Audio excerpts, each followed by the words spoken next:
Good evening. Thank you for joining us here tonight. Now, a 2.7 trillion shilling budget coming right in the middle of a global economic crisis.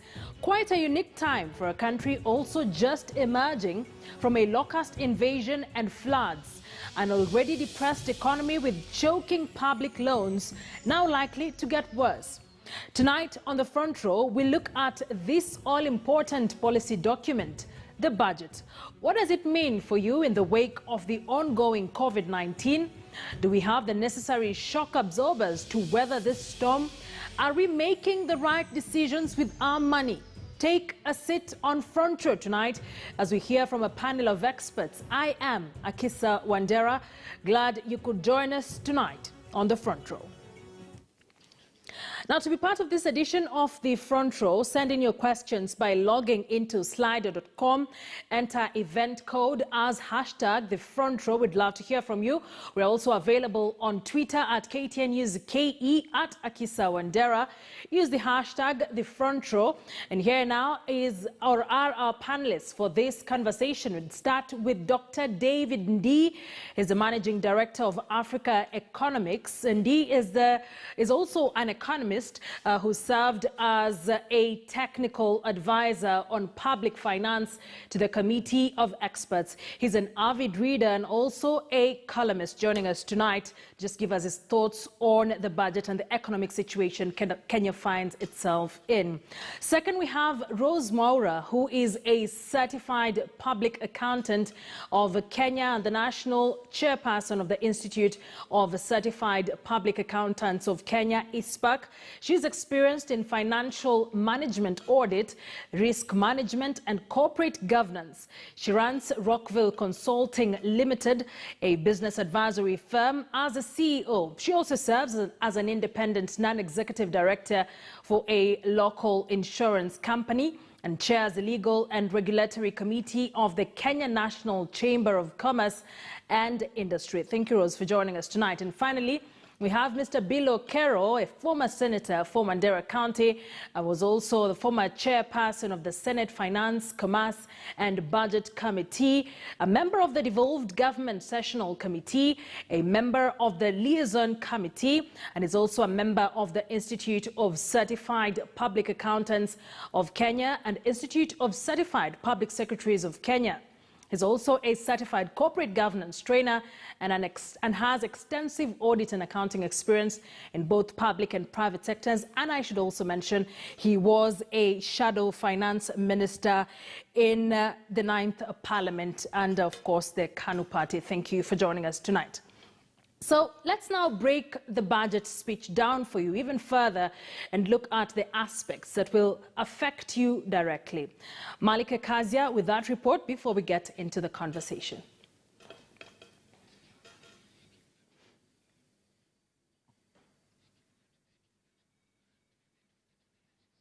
All right, I understand we do not have that story ready, but we'll be getting it shortly. It was meant to be a precursor to just set the tone for this particular conversation. But let's get down into it. Since the Cabinet Secretary Treasury read out the budget on Thursday last week, there's been a lot of say and talk about this 2.7 trillion budget and what it means coming right amidst a pandemic. Tonight, we look at the bigger picture. What does this mean for us? What does it mean for you and I? Does it mean more money in our pockets? Does it mean we need to save as much as we can to survive? Let's speak to our experts, and I think we'll start with Rose Mwaura because ISPAC has continually advised the government since this pandemic started on what to do to ensure we have enough money to channel it towards the COVID-19 response, on what to do to ensure we cushion Kenyans. Looking at the document that the Cabinet Secretary for Treasury came out with on Thursday, what does it look like for you? What does it mean for you from your point of view? Thank you very much, Akisa. Good evening, viewers, and thank you for having me on the panel today evening. The budget that was released by the Cabinet Secretary for Treasury on Thursday last week, about a 2.79 trillion budget, And of course, out of that huge chunk of the funds are going to go into debt service, and another huge chunk of those funds is going to go into recurrent, paying for recurrent expenditure, such as salaries and so forth, pension, constitutional committees, and part of it is going to go to the counties. And of course, if you're going to spend money, even in your own household, you must have a way to, to raise that fund. And we're seeing that there's about, looking at sources of revenue, about 1.9 trillion. So right off the bat, we're talking about a deficit of about 840 billion. And what this means is that, of course, we may have to dig deeper into our pockets. But of course, with the issue of COVID, we're really looking at trying to cushion, the mwananchi, trying to stimulate the economy. So we're finding that even at the cabinet secretary is almost stuck between a rock and a hard place, because in April we gave certain concessions in terms of taxes, reduced VAT to 14%, exempted persons earning under 24,000 shillings, among other things. But now when we look at that, which has been estimated is going to cost about 172 billion shillings to the government has to try and find other ways to claw back that revenue. So we're going to find that certain items will increase. For example, already there's a proposal to increase the LPG, which is the gas that we use on an everyday basis. We're finding that there's proposed taxes, 1% of turnover taxes that may hit the SMEs quite hard.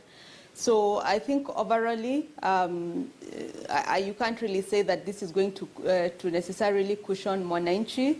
There will still going to be some pain felt. Otherwise, what we would have wanted to see at the Institute would really have been to have a budget that actually looks at reducing our expenditure so that we can live within our means.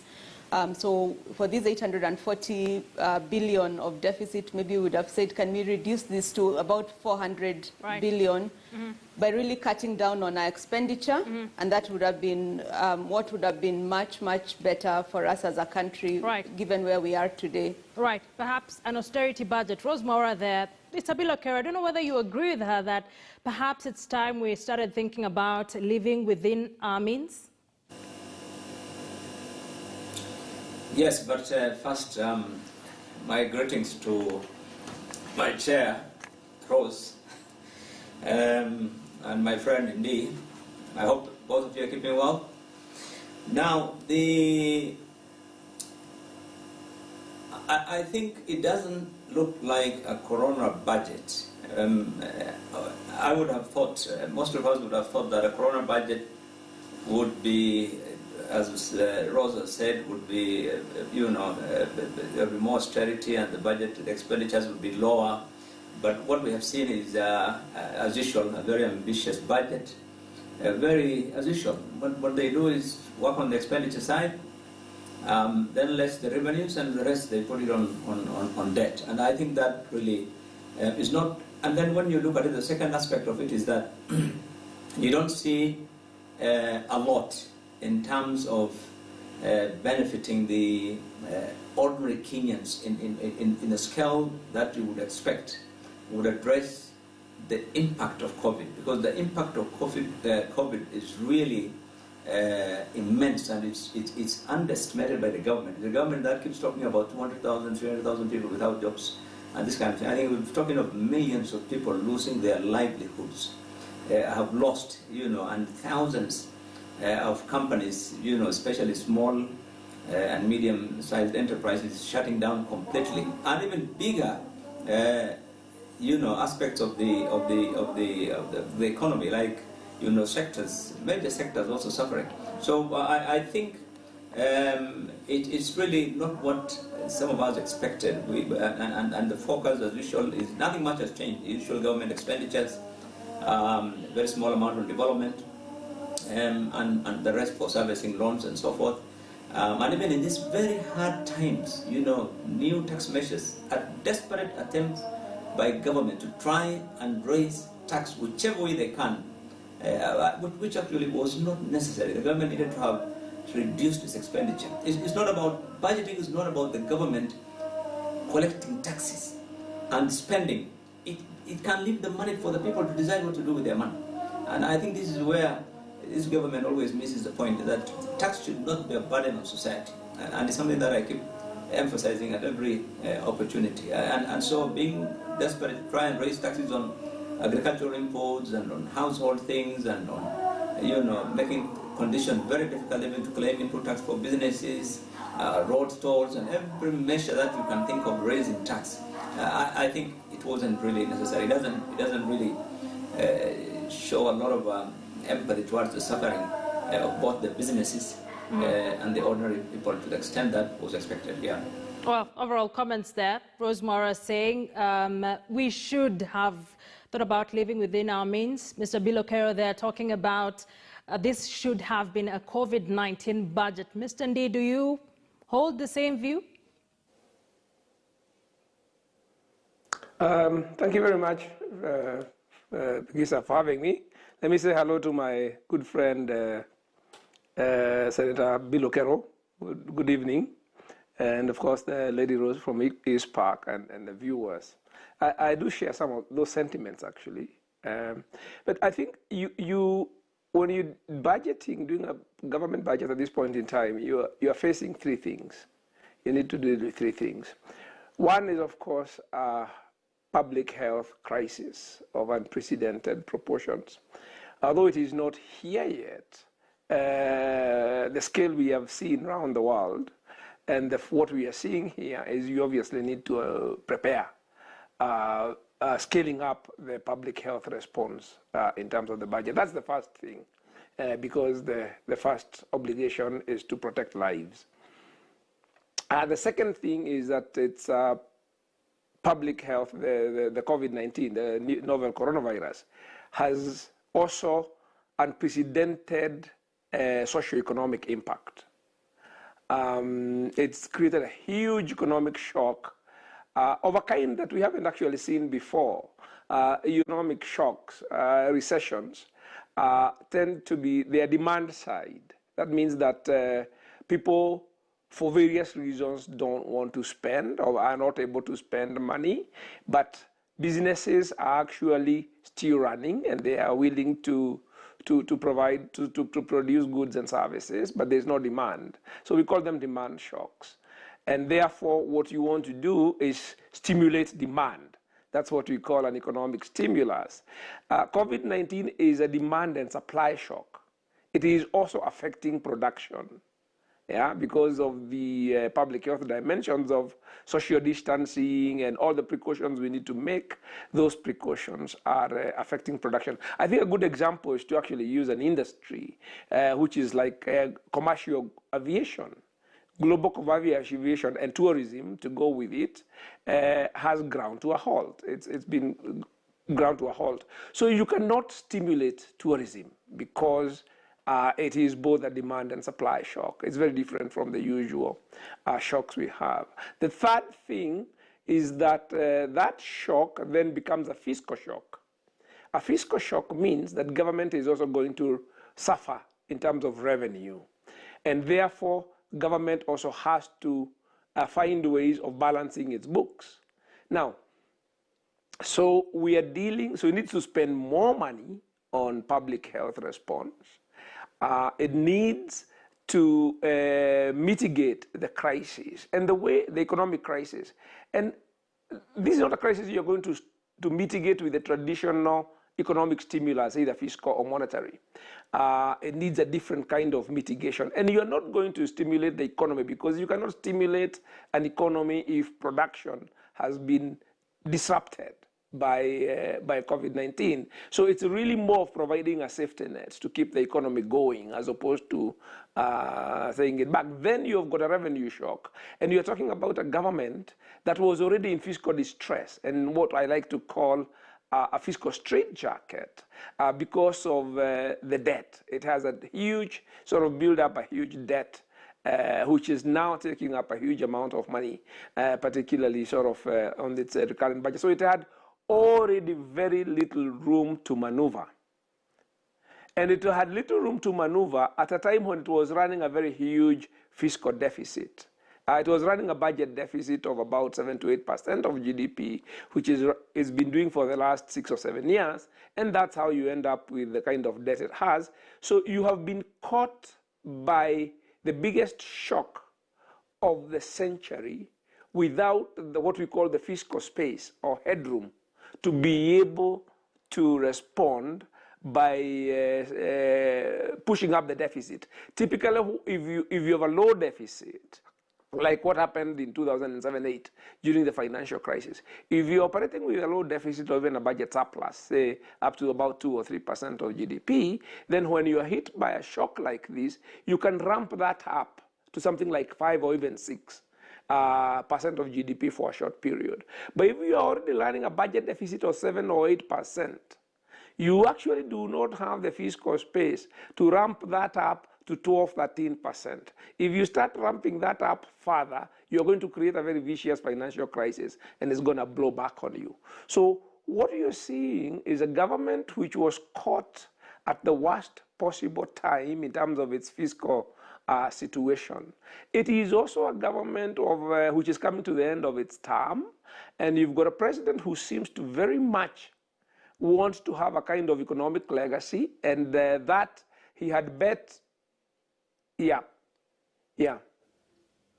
So yes, just finish your point. So basically, you've got various factors. I'm trying to explain. You've got that is the environment that you are in. So you've got various factors that require you to do what Bill O'Carroll called an extraordinary budget.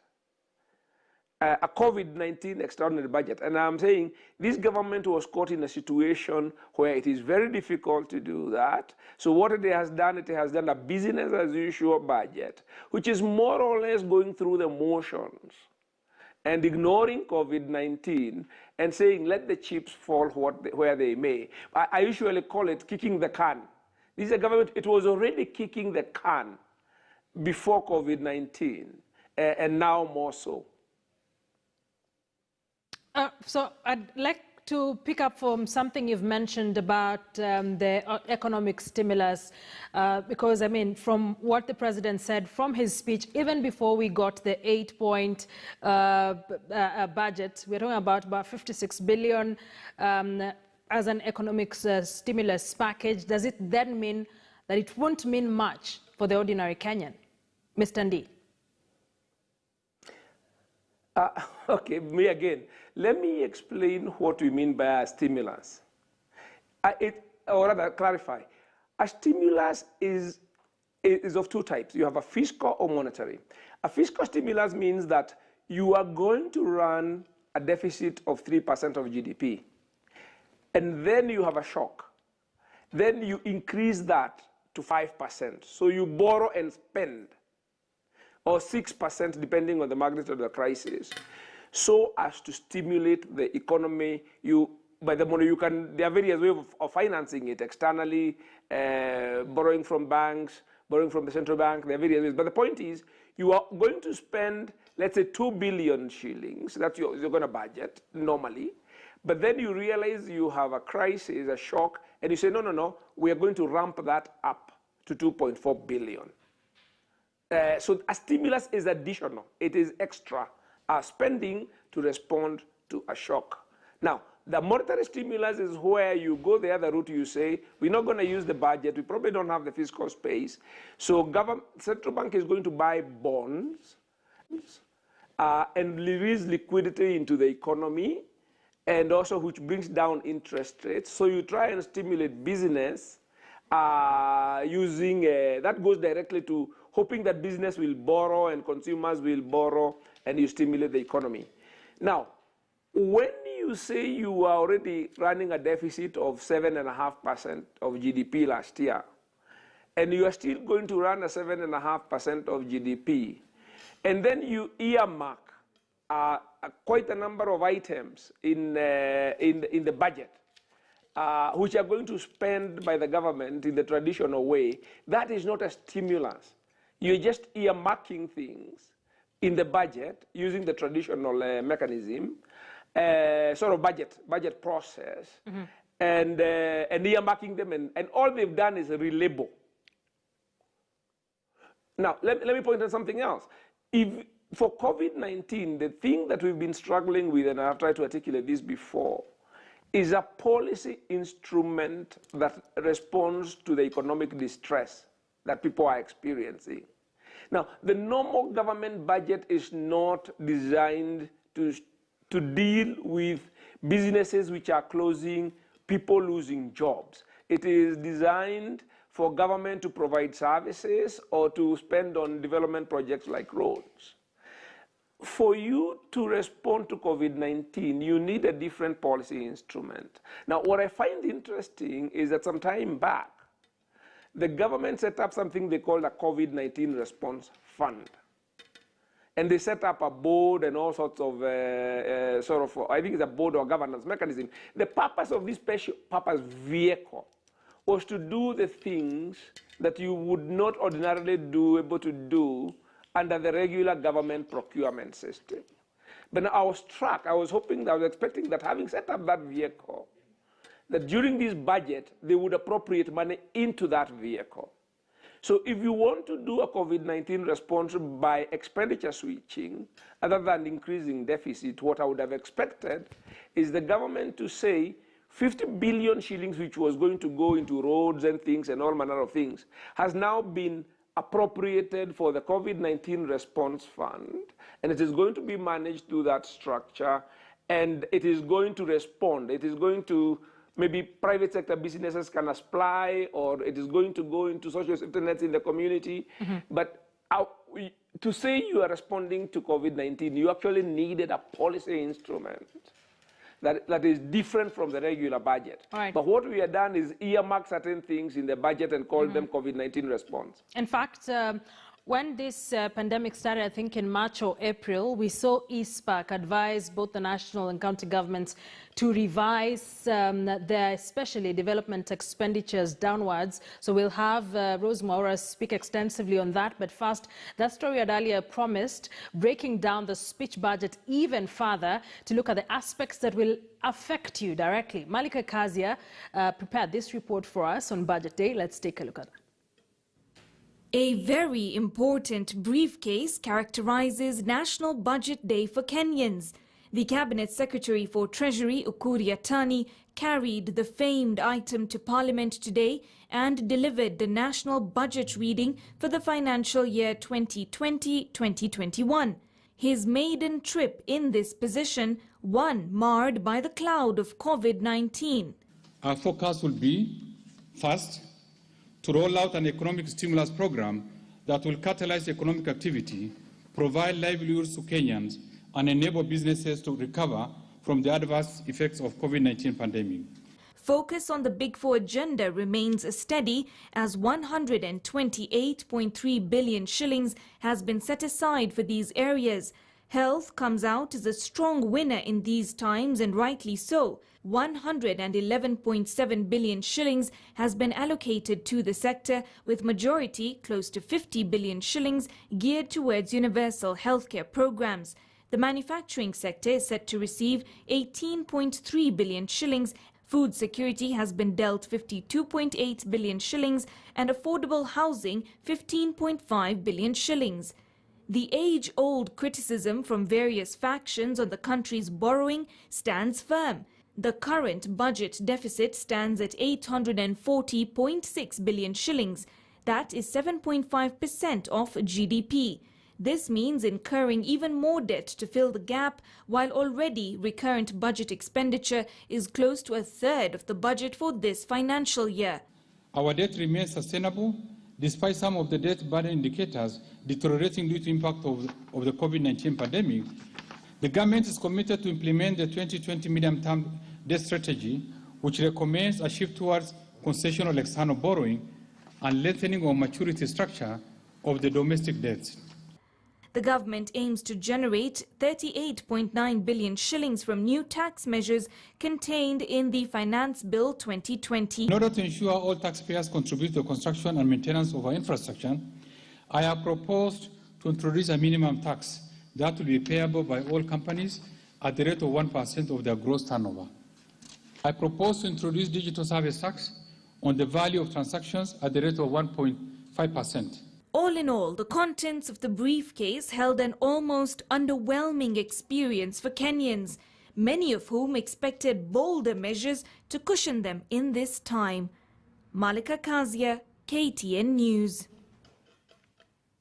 Malika Kazia there with that report. Was to come to you, Rose Maura, an initial advisory to the government, both the national and county governments, to revise some of their expenditures downwards just when we were starting to deal with this pandemic. We haven't quite seen that happen much. So what would be the effect of this?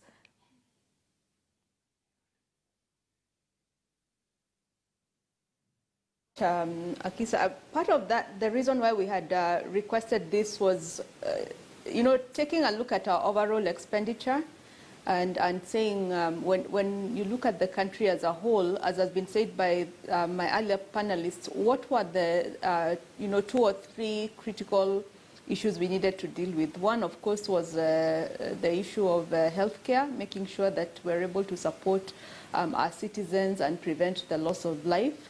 And then, of course, again, it's just to jumpstart the economy. And I think the second issue is actually food security. And then the third thing was to jumpstart the economy. We're also keeping in mind the fact that we know that there's about 16.4 million Kenyans who are daily wage earners. And therefore, for any as any organizations are closing down, we felt that that money, at this point in time, it was more important to move the money from, some of the infrastructure projects, the development projects, and just focus more on bringing that back to try and, jumpstart the economy, use that money to support Kenyans, and also use that money to support businesses from a cash flow perspective. So we had suggested that, and in addition to that, we had also suggested support to businesses, because I think as has been explained here, you really are having a situation where when it comes to, from a manufacturing point of view, those organizations are not manufacturing, so from a production point of view, and also now from a demand side, because there's no money, so people are getting laid off on a day-to-day basis. So we thought that, by relooking at our total expenditure as a country, just focusing on what is totally essential to keep us going for the next 12 to 24 months, that would be the best way for us to jumpstart the economy and focus on, on starting to restart the economy and to move back to where we could have been. So when I look at the current budget, I think there was 56 billion that has been allocated to what is being called the stimulus. And if you look at 56 billion in a 10 trillion economy, then you just see that, first of all, it's really a drop in the ocean. Another key thing that would have been very, very important is the credit guarantee scheme. I know that there's a proposal for that, but only 3 billion shillings has been allocated to that credit guarantee scheme.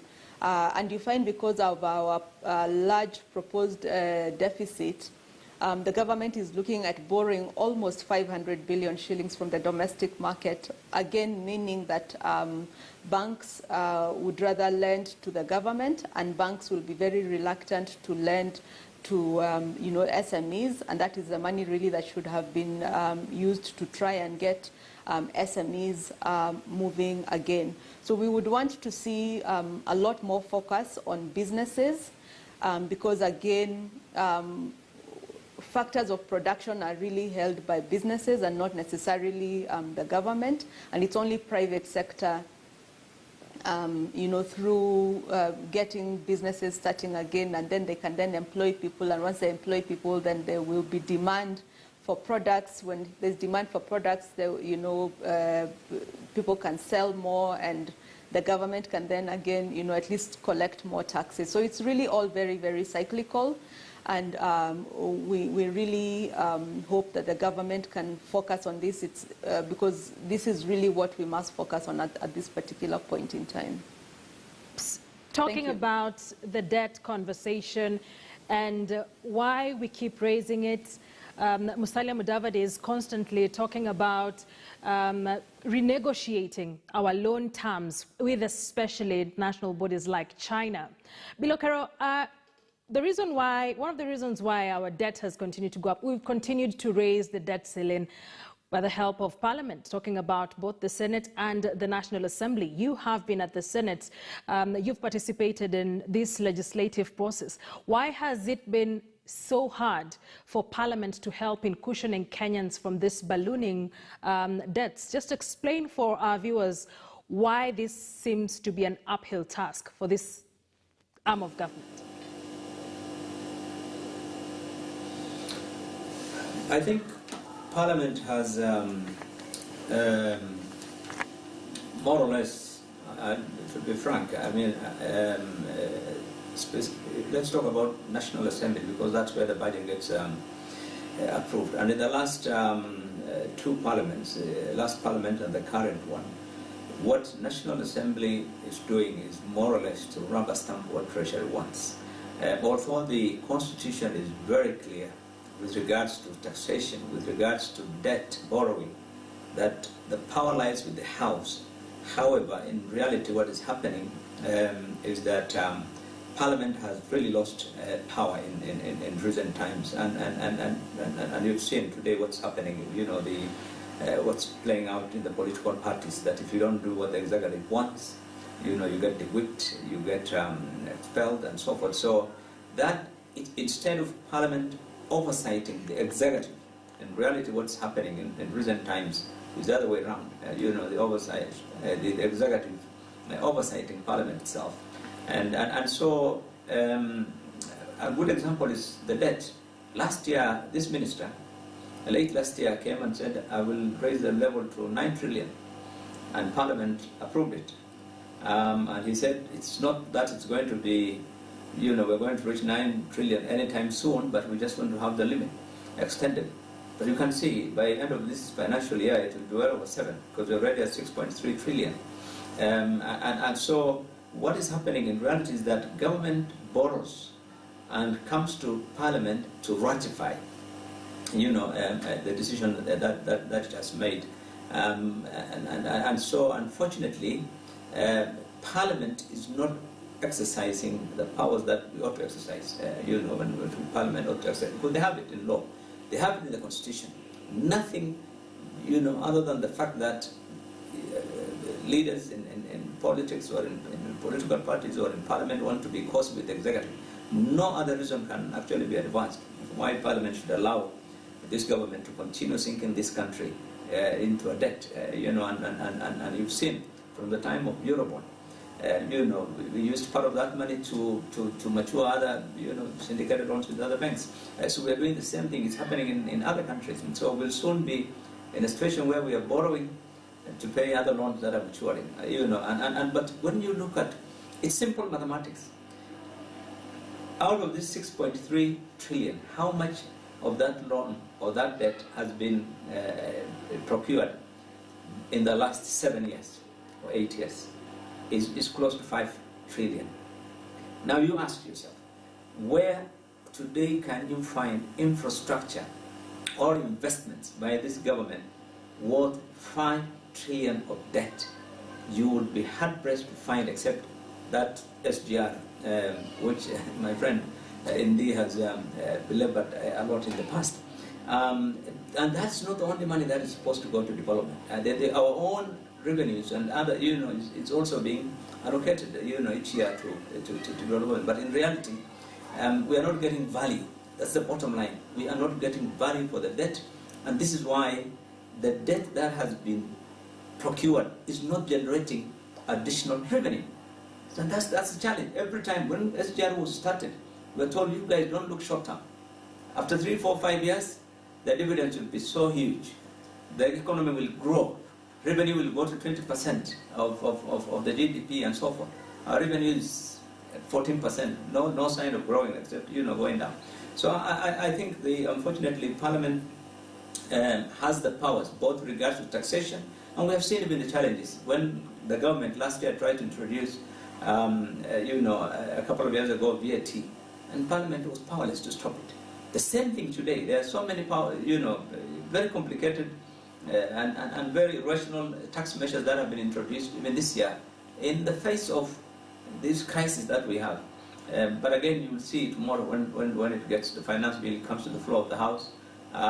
It's the executive that we call the shot. And so times have changed. In the past, the days of glory of Parliament is gone, when Parliament used to oversight executive. Today it's the other way around. And unfortunately, this debt situation is now, this government has developed an insatiable appetite. So it's the easiest way out. So although the minister said we will try to restructure the debt and try to move away from treasury bills and go to long-term bonds domestically and try to go for concessionary loans to which are cheaper than this Chinese commercial loans. But they have said that so many times. It's just to get a feel good during the budget speech. After the budget speech is over, in a couple of months, we'll back to where we were again, try to redo this budget, get supplementaries, get further loans, all these things will be restructured. So I think really, for me, the pain is to see that budget is no longer the budget that is true. There's no real effort being made to try and incentivize the economy to generate revenue. What is happening is try to squeeze the economy, squeeze the businesses, squeeze the Kenyans, and raise revenue so that it can be misspent for lack of priorities. Because you look at the priorities in this budget. SMEs, these are the people. 80% of the people in this country depend on small and micro, enterprises or agriculture and this kind of small, informal sector, if you will. But how much of this budget really focuses in building the capacity, in giving incentives? When you calculate, you'll be surprised. You're given a credit guarantees that Rose is talking about to SMEs of 3 billion. That's what benefit would that be? You are giving a total of 10 billion shillings approximately to assist, the small scale irrigation and farmers, and out of the amount of money that you're allocating there. Yet, things like housing, how much money has been given? SGR, how much money has been put in? You look at some of then you realize that this government really misses the point, that this is the population of Kenya really depend on their own hard work, and you need to assist them. You don't need to punish them through more taxes and through other measures that will not help them in terms of the debt and so forth. I'd like us to quickly take a look at what the Cabinet Secretary Treasuries said, because you raise very serious issues around our borrowing, our debt appetite, and why we keep saying we'll restructure it, but it's not happening. I know Mr. Ndei will have comments on this, but let's quickly take a look at what the CS said when, reading out the budget in Parliament the other day. Some of the debt burden indicators deteriorating due to impact of the COVID-19 pandemic. The government is committed to implement the 2020 medium-term debt strategy, which recommends a shift towards concessional external borrowing and lengthening of maturity structure of the domestic debts. The debt strategy there that Mr. Kero has just talked about, saying it has been talk for a while, but we don't see much of implementation. Mr. Ndei, you have extensively and in various platforms talked about our debt and how we are managing it. This debt strategy, from what we hear from the CS and what they plan to do, what do you think really in essence should be in it? Well, let me say one or two things about that, finish it, and we go back to COVID because there's a connection there. Mm-hmm. Now, the thing about the debt, the cost of the debt, is this thing that Kenyans love called development projects. So when you talk about Parliament, MPs are conflicted because on the one hand, they are supposed to oversight and fiscal responsibility, but on the other hand, they are there representing constituents who want development projects. we never make a connection that the development projects are debt financed. Yeah. So every Kenyan, so when I have sort of challenged development projects and said that one, they are low return, and two, they are not, they are sort of, the financing is so sustainable. For many, many years, I was called anti-progress, you know, the SGR, the Europe bonds, and the mega infrastructure projects, until the debt crisis hit. But so we are responsible. I think there is this phrase, choices have consequences. And I think Kenyans need to take responsibility for this idea that you can have endless development projects without asking how they are being financed, and what is the return on investment on these development projects. Once this is called a Vision 20 flagship project, it is no longer questionable, it cannot be scrutinized. You are told it is long term, we have to make a sacrifice. So there's a lot of our fiscal irresponsibility has actually been politically popular. So it is, so I actually don't think the MPs could have done anything different. Because even the governors, you know, while people complain about the government borrowing too much, the problem the governors have is that they are not getting what they think is their fair share of that money, so that they do their own development projects. So what one hopes is that the country will now learn that there is a cost to living beyond your means. Yeah, that perhaps you'll find that the pendulum will swing the other way and people recognize that there is a cost. But there has been a very huge consensus and support for this idea that we can live beyond our means as long as we are doing development projects. Yeah, so that is what I hope that is a lesson that is being learned.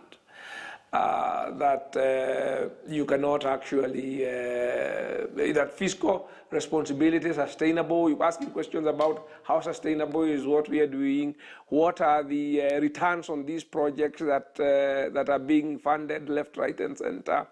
I think that is a question that now needs to come back to the center, hopefully. And coming back to COVID, so what you're asking, what should be in the debt strategy? Yeah. One of the points I want to make is that because we have gone into the commercial borrowing, once we made the decision to go into the sovereign debt market, Euro bonds, and we have all manner of syndicated loans, trying to restructure your debt is very, very costly in the marketplace. And that's why the government backed off this G20 sort of debt restructuring initiative, because restructuring your debt in the clauses in some of these Euro bonds that we have borrowed is actually a default action. It will affect your credit rating and all other sort of things. So there is very little scope to actually restructure the debt costlessly. So we are actually in a fairly severe sort of debt straitjacket, debt straitjacket. What you might want to then try and do is lengthen the maturities of domestic debt. But in fact, that is precisely what Jubilee inherited. Jubilee inherited a fairly good sort of mix in terms of the term structure of domestic debt. And it is actually the one which has moved the debt maturities back to the short end. So what is inherited was actually much better. So they are talking about going back, learning probably learning from their mistakes. I actually do not think that there is much sort of political will to do it, because these are fairly costly things politically. What you actually need to do is very costly politically. And it's not the sort of thing that a government and a president at the end of his term who is frantically trying to get his big four financed for whatever legacy he thinks he can get out of it. The kind of operations, sort of debt operations that you need to do to put our public finances on an even keel is not actually consistent. There's a conflict there with the sort of like legacy, whatever it is that Uhuru Kenyatta seems to see as his legacy, as his economic legacy. So what? The president finds himself in a very tricky situation where on one hand, a struggling economy, but he needs a legacy by the time he leaves office, perhaps? The problem that the government at this point in its term faces is the following. The things you need to do to put the economy back on the even keel is the things that we used to call structural adjustment, yeah, which young people may not be familiar with. Now, those things called structural adjustment, they have a long sort of gestation period. So for government at this point in its term, it will be all pain and no gain. Yeah, the things you will do, all these sort of austerity type things you need to do, all the restructuring is all pain and no gain. But then that was a situation you are facing pre-COVID already. And that's the one I was calling kick the can. So what they can best do is kick the can down the road and make that will be somebody else's problem. So they are going to pile up more debt. If you recall, just before COVID, when they realized that they were running into sort of debt distress issues, credit rating issues, they were trying to get onto an IMF program, and they were having issues of the fiscal framework, the government had come up with this idea of financing road infrastructure off balance sheet, using the road boards or road band, what we call off balance sheet financing. So that tells you they still want to do the infrastructure projects, but they want to do that the way that it is not reflected on the government sort of books. That is the kind of clever sort of accounting that led to the Greek situation, sort of gymnastics, financial gymnastics that lead you where Greece ended. But then now you have COVID. And now with COVID and the kind of response you need to do, you cannot do austerity. Because you cannot be talking about austerity and stimulus in the same breath. The two things are opposites. Yeah? So COVID response requires actually that you ramp up government spending, but what you actually want to do is switch where the government spending goes. So what we ought to be doing really to respond to COVID and to mitigate its economic impacts is taking money out of development projects, big four if you like, and transferring them to consumers and businesses. Now the problem is I don't think that the government or the president at this stage sees supporting consumers as businesses as his legacy. So there's a conflict of interest between legacy spending and COVID-19 response spending. And I think that's the paralysis that we are seeing, that there is ring fencing of legacy projects. And that ring fencing of legacy projects is actually at the expense of the scale of response that COVID-19 requires, to the extent that you hear that Cambridge is running out of reagents. At this point in time, Cambridge should be the most heavily funded institution in the country. It should have everything it wants at its disposal. The procurement processes should have been sort of fast-tracked so that it can secure what it needs. But when you hear that we are struggling to fund testing, but we are putting billions in infrastructure projects, then you can clearly see that there is a tension between legacy project sort of spending, ring fencing that, and what you need even for the public health response to COVID-19. Rock and hard place from what you say. I want us to quickly take a short break. Remember, this is your show too. We'd love to hear your thoughts on some of the submissions we're getting from our panelists here. You can join us. You can send in your questions on slido.com. You can join us via Zoom. The details are on your screen. You can send in your questions to any panelist. Questions, comments, observations.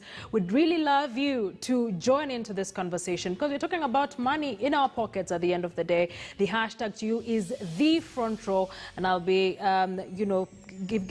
posing some of the questions that you ask to our panelists, even as we continue with the conversation on the corona budget and the bigger picture. What does it mean for us? Let's take a quick break. You're watching the front row. Stay with us.